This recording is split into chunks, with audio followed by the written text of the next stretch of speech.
SJC-12063, Timothy Bogertman and others, the Attorney General and another.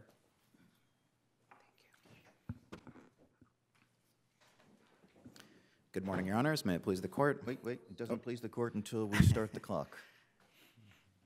And now it pleases the Court. Well, thank you. We proceed. Let's try that again. Good morning, Your Honors. May it please the Court. Matt Cameron for the appellants. Your Honors, we're here this morning to consider what amounts to a piece of private legislation.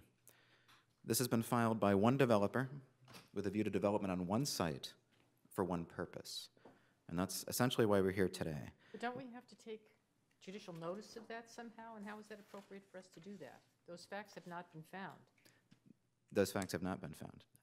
But by fair implication, within the language of this proposed law, first of all, we can work from the petitioner's own statements, the proponent's own statements, and the knowledge that is on this record that he has a definite property interest in one site that meets the exacting terms. And I want to be very clear, these are not just general terms for development. These are absolutely exacting. There are at least 6 major criteria that any piece of land must meet to fulfill this. This is not just generally adding a second Category 2 slots license. This is saying if you have a piece of property within 1,500 feet of an existing horse track, which has held a horse race and has all of the enumerated facilities that are within, that is not bisected by a highway or a railway, this is a very specific piece of property, and I think it's fair to assume, when you see something this specific, that it was written for a specific purpose. We often talk about the law being narrowly tailored. That's an expression this Court uses often, but here we're looking at something that is custom tailored to one site. Is there any other case that is written in general language? I mean, it may have a lot of specifications, but it's written in general language, and underneath it, it may well be known that somebody has prepared this because he or she or it is seeking to take advantage of something, but the language is general. Any case that has gone your way on that, as opposed to saying the city of X is going to get this? As far as I know, Your Honor, and again, there are hundreds of years of ballot questions behind us, but this is the first ballot question ever brought in the Commonwealth by one developer for one site for one purpose. And I want to really make sure the Court is aware of that because I think it's very important here. And you think we can take, and everybody should take judicial notice of that? Those are judicially noticeable facts? It's judicially noticeable that the proponent of this ballot question has a property interest in a site which meets this exacting definition. I think that, to begin with, should be taken into account. But furthermore, there were only a few sites in the Commonwealth that this could possibly apply to right now, as of the date of this argument, and I think that's also important. Is it a matter of, I'll use the phrase, business certainty, that no slots parlor could exist on its own? No, Your Honor. It is a matter, oh, I'm sorry. No, go ahead. I was going to say it is a matter of business certainty that no horse track at this point in 2016 can exist on its own. Casinos across the country are loss leaders for horse tracks. Well, could a slots parlor be put in Pittsfield, Massachusetts, and have some reasonable measure of success? He has a personal interest in this. Yeah. Your Honor, it would require an additional slots license to be created by the legislature, by the people, but I certainly can't speak to the economic realities. Now, I will tell you, based on 4 years of casino opposition, that a casino will never be proposed for the Berkshires. That is absolutely certain, because casinos prey on places that are economically disadvantaged. The fact remains that the Berkshires are not the kind of place that we can expect to see a casino proposed, no more than Nantucket or Wellesley. But the fact remains that this is, and I really think this is important to emphasize, is not just adding a second slots license so that we could just build in Pittsfield, so that the town of Pittsfield could step up with a developer and say, we have this proposal. And that's what the legislature envisioned with the Gaming Act, was an open bidding process where everybody could sit down at the table and everyone could have a fair shot if they had an idea for a casino. But essentially, this one developer has created a fast track by which he's able to get the voters of the Commonwealth to vote on what's going to happen in East Boston and Revere, which I have a personal interest in 3 or 4 miles from my home. So that's our concern here. And this fight has been already fought 3 times. This would be the 4th casino license proposed for Suffolk Downs.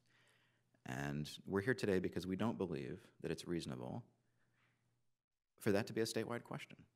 It simply isn't. And aren't you, I mean, there may be motives of the individuals involved. I mean, let's assume that you're absolutely correct, that we know that this is being done by a developer who's hoping to put together a slots facility next to Suffolk Downs. If it's framed in a state, if it's framed in a manner that's applicable to the entire state, does the fact that its proponent has that motive determine that it's really being done only for one purpose, even though it's potentially could be done in other, with regard to other existing tracks or other potential tracks? It could be, Your Honor, and that's getting to my second point here, which is that there are, just even assuming that motive doesn't matter at all, and the Attorney General argues that covert or overt matters or motives are not an issue. I would argue, of course, that this court should take judicial notice of Mr. McCain's own statements, that it is, but in this case, you're still talking about restricting to municipalities or localities that have a horse track. And that's extremely restrictive. It's not like saying 1,500 feet of a shopping mall. Most places have shopping malls. You're talking about, number one, what exists on the ground, but the fact that it doesn't exist on the ground today doesn't mean, I mean, this would be a change, Sure. right? So, You're saying anyone could build a horse track, yeah. essentially? So could you tell me what other horse tracks are there in the Commonwealth?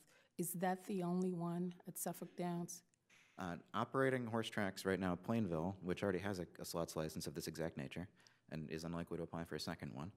And in terms of races, things that meet the exacting qualifications within here, it's possible that Brockton might as well. As a matter of fact, this is already argued before the Attorney General in our certification process. But even just assuming that, even if we go that far, we're still talking about 3 municipalities that are already at a significant advantage for this license, that are already fast-tracked toward it because they already have these existing facilities. It takes millions of dollars to invest. Wasn't that also the case in Abdo? As to the local matter? Argument being made that there were, there were 3, I think it was 3, maybe, municipalities or areas that stood to take advantage of it? The casino companies did make that argument, and this court properly found that Abdo involved a statewide policy question of whether or not gambling should be legal at all, and whether the Gaming Act should stand. And here we already have, this slots license would just be expanding the Gaming Act slightly. It would just be adding one small slots license, not another resort casino license. It wouldn't make any other substantial changes to the Gaming Act. And we're arguing that that makes it by definition a local matter because it's only going to go to one place. This isn't something like what the casino companies were arguing in Abdo. It's similarly to Ash or to Kearney, where... Wait, I'm sorry. I mean, if there had been something which says the current law authorizes 3 casinos, we think there should be 4 casinos. You say that automatically would not be appropriate for an initiative because the 4th would have to be in only one place?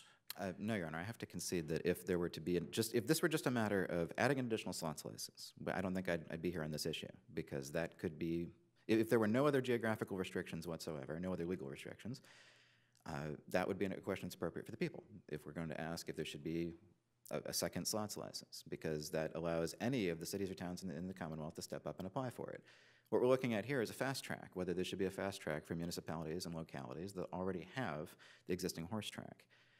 And I think that's a very important distinction. As it is, just to return to Justice Sponsford's question on that, I don't think it's likely that we would see anybody investing in a horse track simply for the purpose of applying for this license. And by fair implication, we have to assume that this is supposed to go to someone that already has a horse track. And I think that allows us to conduct at least a limited factual inquiry of where the horse tracks already are and who might stand to benefit from it.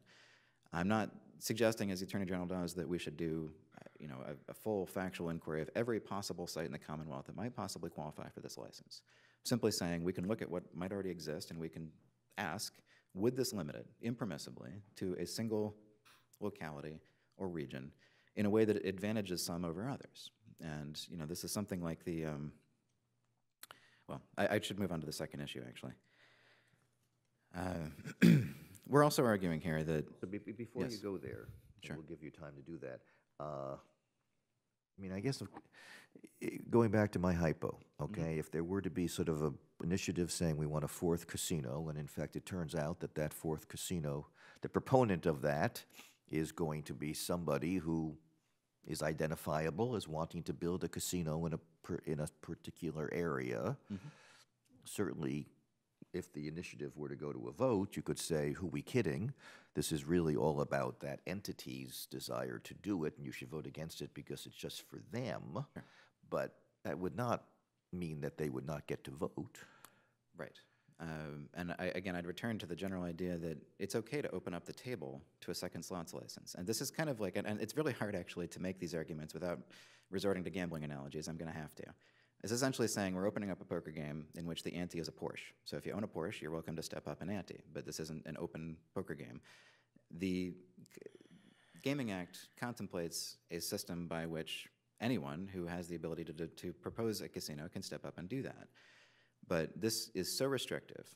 We're arguing that it's actually impermissibly restrictive to local areas, several known local areas. And I understand your point, Justice Gantz, because usually these are going to be proposed by people who actually do have an interest. And many ballot questions, I'm sure, are, but never this limited of an interest, never this specific.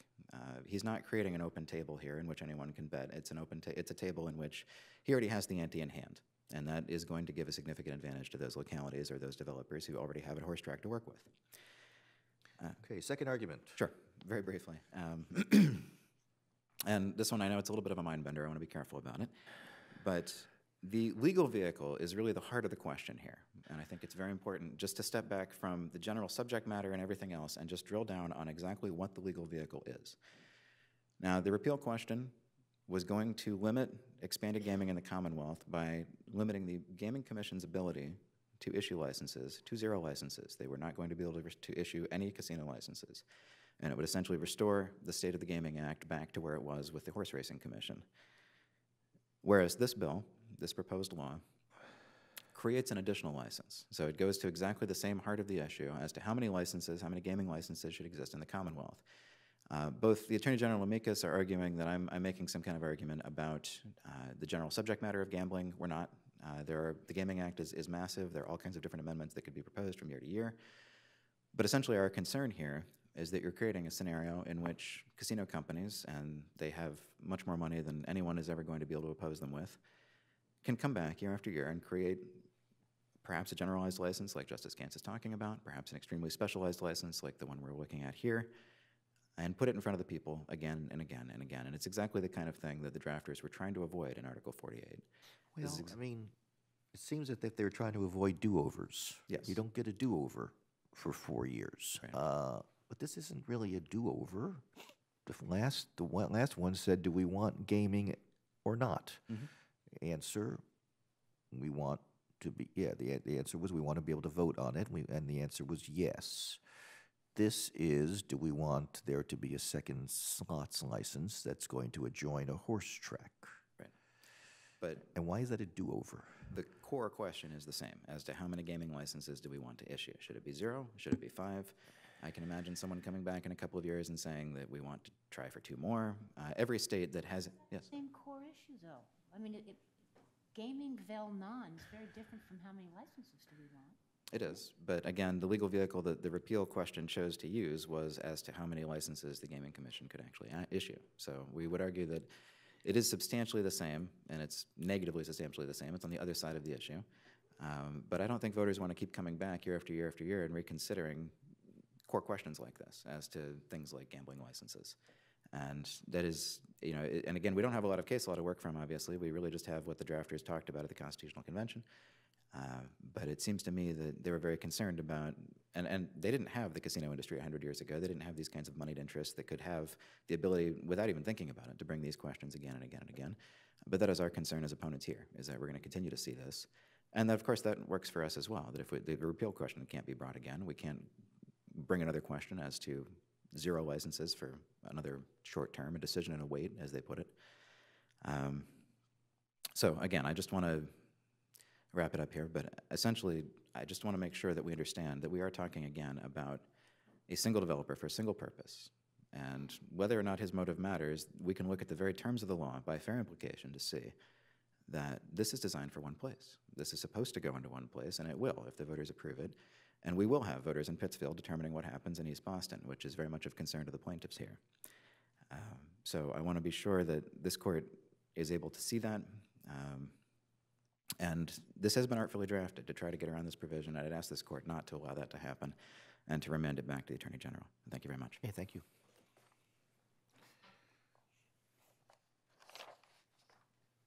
Ms. Stewart, good morning. Good morning. Bessie Dewar for the Attorney General and Secretary of the Commonwealth. I would respectfully ask this court to find that the Attorney General, to uphold the Attorney General's certification of Petition 1534. With respect to the local matters issue, as we've heard, clearly the plaintiff's argument here is in essence that this court should take into account what they claim, which is that there's a proponent here who has a particular location in mind. This court's cases are clear. We look to the terms of the proposed law and the fair implication therefrom, as well as officially noticeable facts and judicially noticeable facts. And I think that here, the facts that he is asking this court to take judicial notice of, first of all, are not relevant, and second of all, are not of the kind judicially noticeable. So what about the local aspect of this? Why would people in Pittsfield care about whether a slots parlor is opened up in Revere? It's not the same as, generally speaking, ballot questions that affect everybody. This is not really going to have any effect on people west of Worcester, let's just say. I'm not sure that I agree with that statement, Your Honor. I think what the terms of this law and their fair implication create is a system under which any town or locality in the Commonwealth can be the host of a second gaming licensee should the Gaming Commission choose to award one, as long as the applicant has built or co-opted an adjacent racetrack. That's the fair implication. And Well, the way but isn't that like saying a slot parlor can go into any city in Massachusetts that has a population above 250,000? I'm not sure There's only one. So this court in the Carney 2008 Carney case addressed, I think, a very similar issue. There, the challengers said that, well, greyhound racing only exists in 2 localities in the Commonwealth, and this court pointed out that there was a third license that existed that could be awarded anywhere in the Commonwealth, and this court specifically stated that one shouldn't look to the quote-unquote economic realities or economic practicalities of the situation.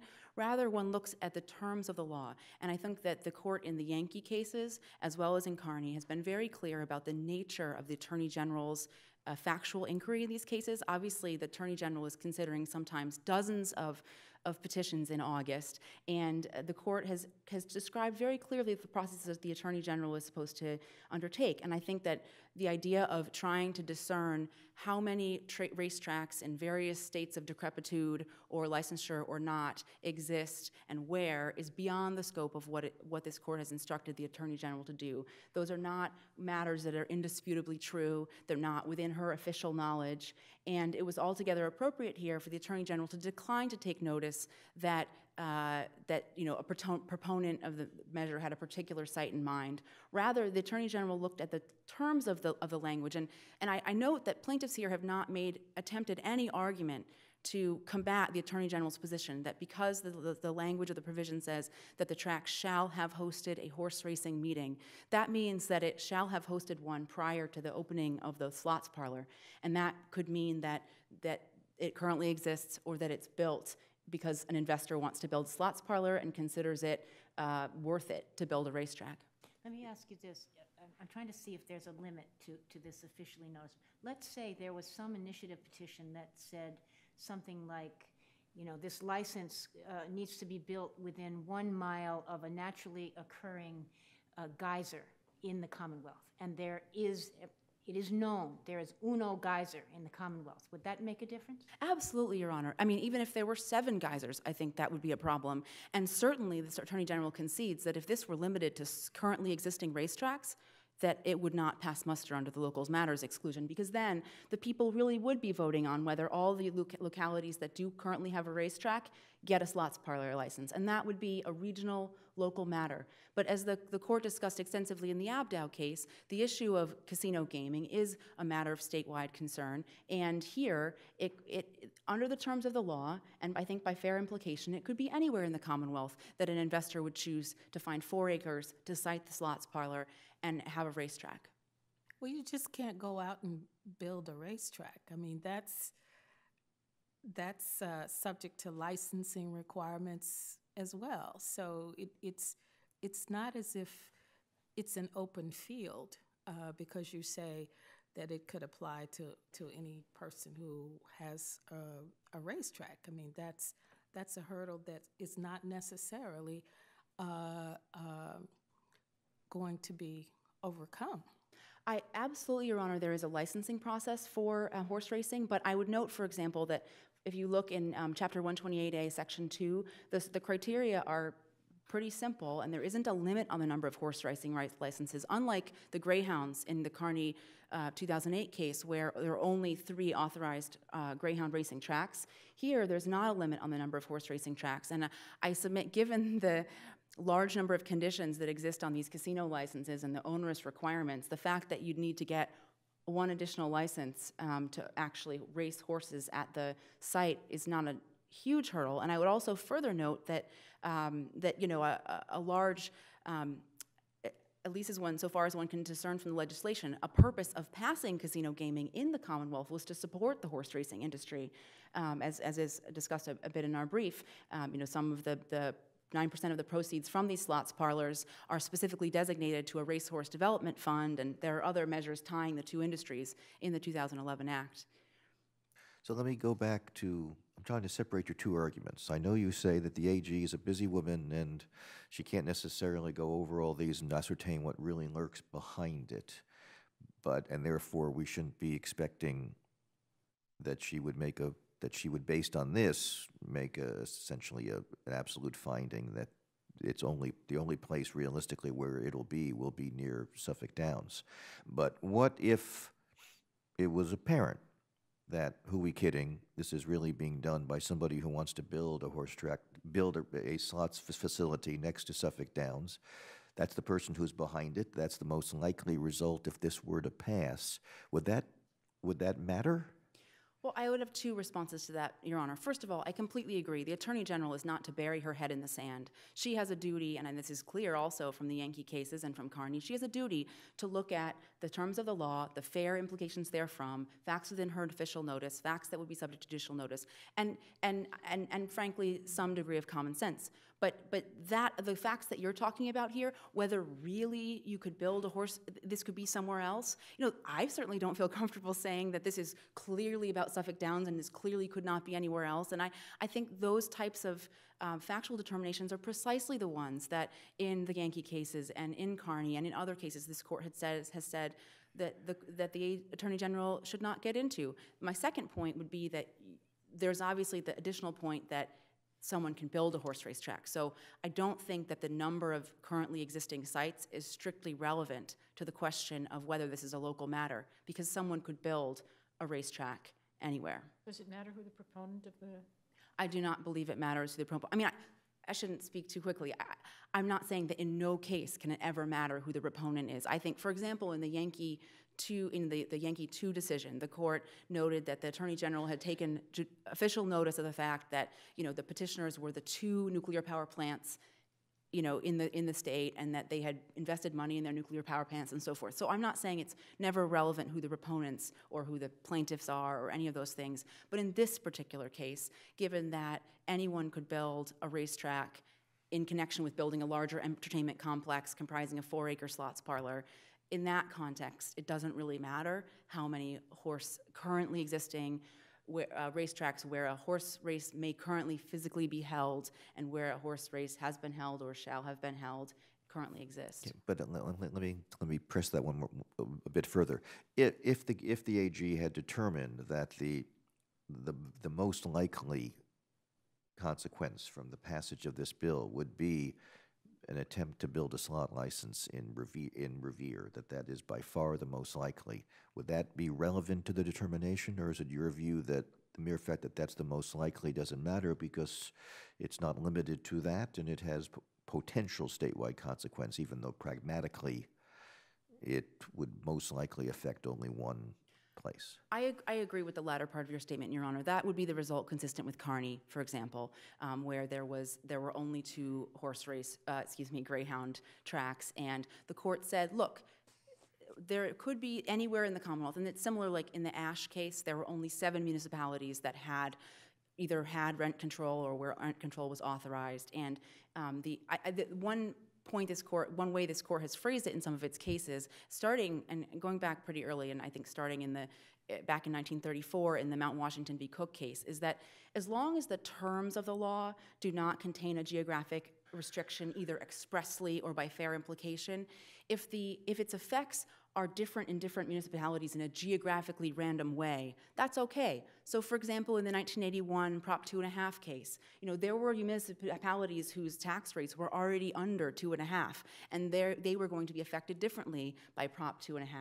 And in the Carney case and in the Abdow case, there have been many cases where there were going to be very different effects on different localities, but that's not the question. The question is, what does the law actually say, and I think the purpose of this court's fair implication test, which goes all the way back to 1934, is that you can't draft a law sort of like the one that has been posited that refers to a naturally occurring profusion of water from the ground and is trying to sort of build in a geographic restriction covertly. Now, obviously, the plaintiffs here are claiming that the proponents have built in a geographic restriction covertly.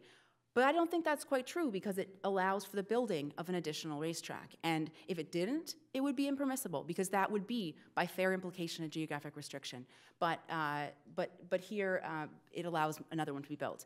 If I may, I would really love to turn to substantially the same issue for a moment. Obviously, in this area, as the plaintiffs have referenced, there's not a lot of law about this provision within Amendment Article 48, but as discussed in our brief, I think there actually is a fair amount of law bearing on the meaning of substantially the same. I think that it's fair to look at this language as representing a bit of a compromise at the convention. The person who proposed the amendment that added in this substantially the same language was an opponent of allowing the people to pass legislation, was an opponent of the petition process, and wanted to cabin as much as possible the people's ability to pass law. Conversely, those who were in favor of the initiative petition process, who wanted the people to be able to pass laws, opposed limiting them on this basis. And people talked, I think that Your Honor referred to a do-over, and clearly what they had in mind was the moment a petition fails, then the next campaign starts. Or conversely, the moment a controversial petition passes, the repeal process starts, and they were trying to stop that. And I think that the gist of their argument here is that this is on the same general subject matter and therefore should be precluded. But that's not the language the framers chose, and this court has repeatedly said that the court looks to the plain meaning of the terms, and that the language that they compromised was substantially the same. And I would submit that in accord with this court's other cases, substantially the same means, in essence, the same as to legal substance. And for the reasons that have already been discussed, these two, the question 3 in 2014 and this petition, are not substantially the same. One is complete abolition of the new forms of gaming authorized in the 2011 Act, plus wagering on simulcast greyhound races, and this one is an incremental tinkering with the system.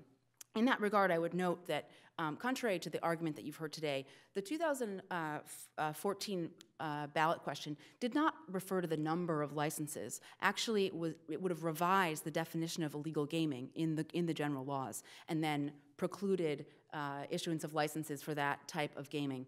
So I'm not saying that the form of the legislation is everything here. I think that the court looks to the content. But I would note that I do think that complete abolition on the one hand and a small tinkering with the number of licenses are very different and are clearly not negatively substantially the same. I don't think that this court needs to delineate a firm line that would stand for all cases between what's substantially the same and what's different enough to be not substantially the same. I think it's enough for this case for the court to reject the argument that being on the same general subject matter is sufficient. I think it is not. With that, if the court has no questions on the substantially the same issue, I would just ask that the court please uphold the Attorney General's certification of Petition 1534. Okay, thank you. Thank you.